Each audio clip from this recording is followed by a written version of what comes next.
Welcome back to Brands History. Today we dive into the world of sports and fashion, exploring the journey of one of the most recognizable sports brands in the world, Adidas. Strap on your stripes as we run through the history of Adidas. Adolf Adi Dassler, the founder of Adidas, started out in his mother's laundry room in the small town of Herzogenaurach, Germany, in 1924. Back then, it was just a modest operation, crafting shoes from canvas and rubber. But Adi had a dream, and the skill. He believed he could make the best sports shoe in the world. Adi wasn't alone in his venture. His brother Rudolf joined him, and together they launched the Dassler Brothers Shoe Factory. For a while, it seemed like a successful family business, with their shoes even reaching the 1936 Olympics. However, a growing rift between the brothers led to a split that would shape the future of sports footwear. By the late 1940s, Adi's operation had grown, but so had his conflicts with his brother Rudolf, who was also part of the business. The sibling rivalry reached its boiling point, and the two parted ways. Rudolf went on to establish Puma, while Adi named his company Adidas, a combination of his nickname, Adi, and the first three letters of his last name. On August 18, 1949, Adi Dassler started over again at the age of 49, registered the Adi Dassler Adidas sports shoe fabric, and set to work with 47 employees in the small town of Herzogenaurach. In the same year, he registered a shoe that included the registration of the soon-to-become famous Adidas three stripes. From humble beginnings to a global success story, which was accelerated by a miracle. In the years that followed, Adidas saw a meteoric rise in popularity. When the German national football team won the 1954 World Cup wearing Adidas boots, the brand was catapulted to global fame. They won so much more than just a trophy. Their unbelievable victory would be heard around the world for decades to come. And it made Adidas and its founder a household name on football pitches everywhere. Athletes across a range of sports began to wear Adidas products, and the brand became synonymous with performance and quality. Throughout the years, Adidas continued to innovate. In the 70s, they expanded beyond footwear, introducing clothing and equipment into their product lineup. Each new product carried the spirit of Adidas, pushing boundaries and striving for better athletic performance. In 1970, Adidas delivered the official ball, Telstar, for the 1970 FIFA World Cup trademark for the first time.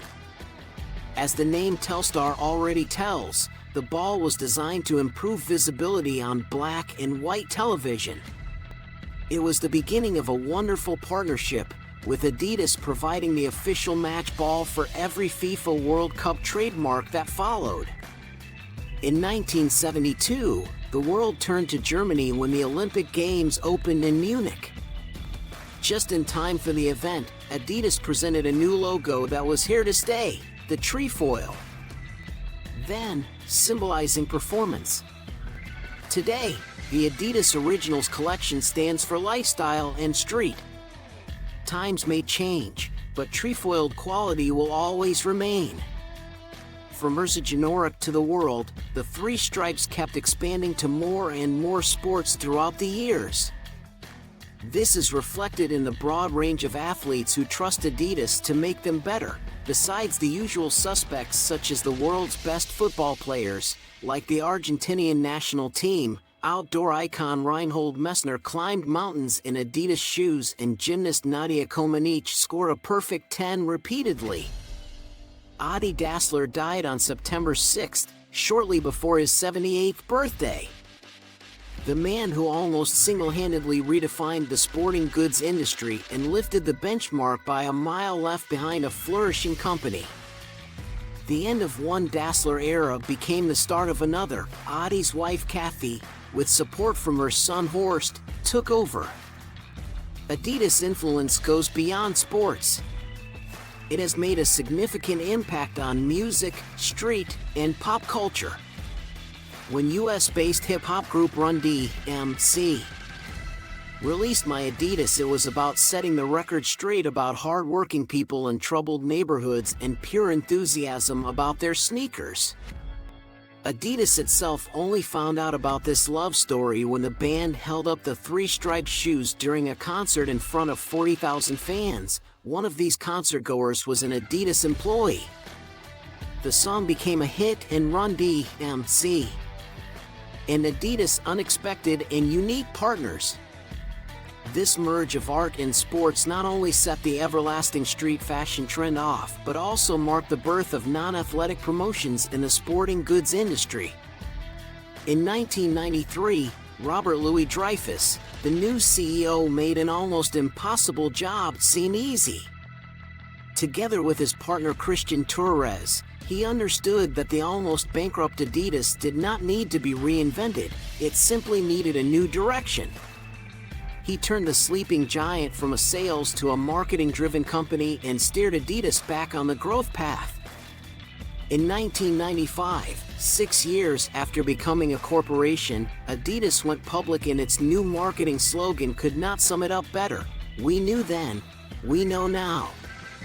In 2001, Herbert Hainer becomes the new CEO of Adidas Salomon AG, and with him, the company's focus went even more to innovation.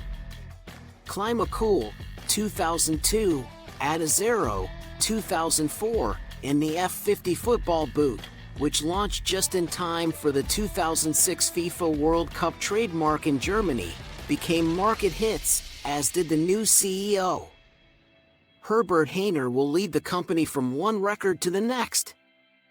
As the new century started, Adidas reinvented the game again. In addition to its sport performance offering, Adidas is the first in the industry to introduce a new lifestyle segment, focusing on sports-inspired streetwear. In the years to come, new partnerships with Yohji Yamamoto, 2001, and Stella McCartney, 2004, were born, along with exciting labels such as Y3, 2003, and Porsche Design Sport, 2007. In one of its most memorable marketing campaigns, Adidas shows its biggest athletes, including David Beckham and Haile Gebrselassie, facing their fears, defeats, and challenges head-on, only to prove that, indeed, impossible is nothing. The slogan became synonymous with reaching your goals. From the court to the catwalk, from the stadium to the street, the Adidas brand offers apparel and footwear for every sport, every fashion, and every style, whether you are an athlete or fashionista. In 2011, Adidas brings together sport, street, and style for the first time in one campaign to tell the world what it means to go all in, heart over head, inclusion over ego. All In, which features the likes of Lionel Messi, David Beckham, and Derrick Rose, grew from the idea that whatever your goals or challenges may be, you have to go all in for the ultimate success. Running has changed forever. Big words. History will tell us if it is true. Adidas introduces the Energy Boost running shoe, which features a completely new cushioning material. Created in cooperation with the German chemical company BASF, the material combines former contradictory benefits of soft and responsive cushioning for a running experience unlike any other. In March 2015, the next 5-year strategic business plan for the company is presented. Creating the new is the strategy and attitude that leads Adidas into the future. The company is working every day to inspire and enable people to harness the power of sport in their lives. The strategy translates that competence in sports into streetwear and fashion, because sport is an attitude and a lifestyle. Everything the company does is rooted in sports. As the brown shoe category was not core to this strategy, 2015 saw the divestiture of the Rockport brand. This allowed the company to reduce complexity and focus on the Adidas and Reebok brands. These brands connect with consumers, therefore, their success defines the success of the business. With creating the new, brands are closer to consumers than ever before. To achieve this, the plan is focused on 3 strategic choices: speed, become the first true fast sports company; fast and satisfying consumer needs; fast and internal decision-making. Cities: 6 key cities in which to grow share of mind, share of market and share of trend are identified: New York, Los Angeles, Shanghai, Tokyo, London, and Paris.